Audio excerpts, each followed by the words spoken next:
Our generation will be known for nothing. Never will anybody say we were the peak of mankind. That is wrong.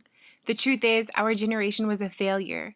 Thinking that we actually succeeded is a waste, and we know living only for money and power is the way to go. Being loving, respectful, and kind is a dumb thing to do. Forgetting about that time will not be easy, but we will try. Changing our world for the better is something we never did.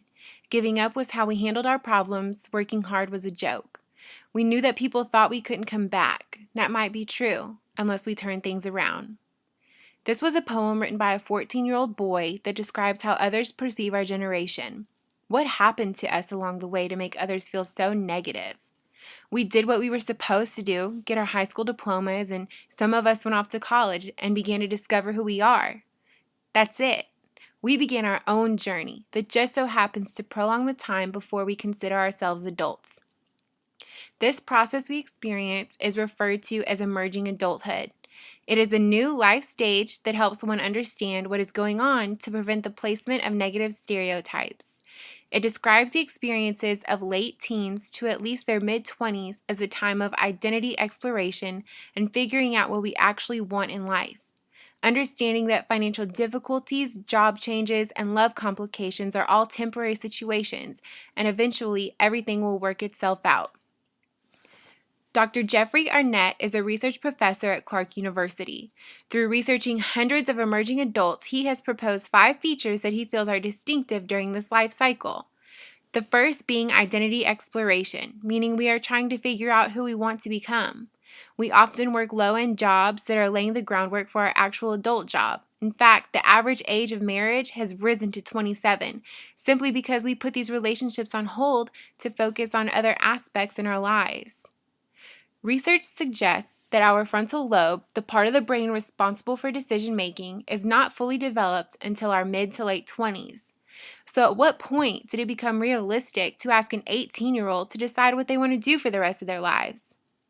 Well, for the few that know they are destined to be doctors and lawyers have it made. As for the rest of us, we will still be asking ourselves, what am I going to do with my life as we walk across the stage?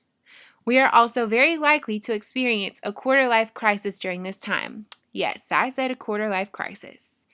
It stems from the lack of accomplishment of the goals we had set for ourselves, when it is unrealistic to think that within only 2 or 3 years after graduating college, you'll be well established in your career or on your way to marriage. We begin to realize that it may take longer than we thought to fully become financially independent, find our soulmate, and change the world. Emerging adults will have as many as 8 jobs by the time he or she turns 32.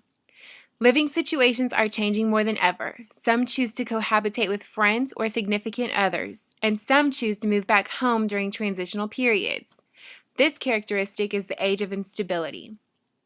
Because of this, we are often perceived as indecisive and immature, when really this is the time our original plan we set leading us into adulthood is being revised and rewritten, providing us with experiences that contribute to our decisions made as adults.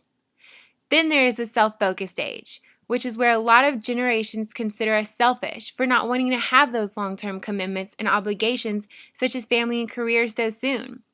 We desire to enjoy our freedom, travel, and figure out what we like and don't like in our lives before we become limited in our later years.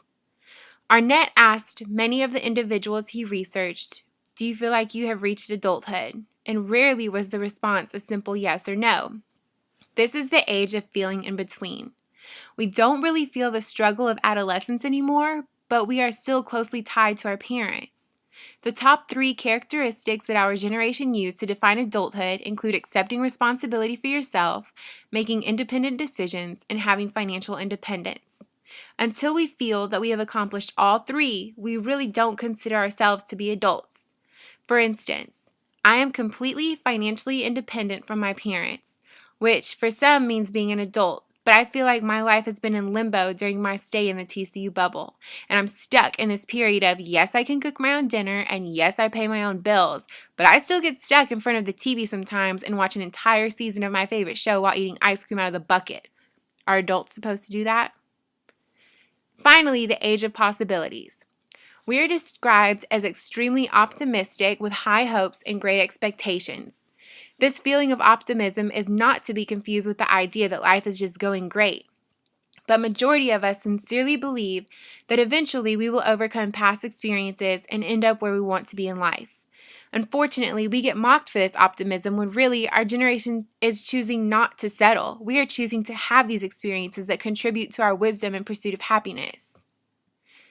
As I mentioned before, the poem I read in the beginning describes how others perceive our generation. But when read backwards, the poem reveals what we think of ourselves. Unless we turn things around, that might be true. People thought we couldn't come back. We knew that was a joke. Working hard was how we handled our problems. Giving up is something we never did. Changing the world for the better will not be easy, but we will try. Forgetting about that time is a dumb thing to do. Being loving, respectful, and kind is the way to go. Living only for money and power is a waste, and we know we actually succeeded, thinking that our generation was a failure. That is wrong. The truth is, we were the peak of mankind. Never will anybody say our generation will be known for nothing.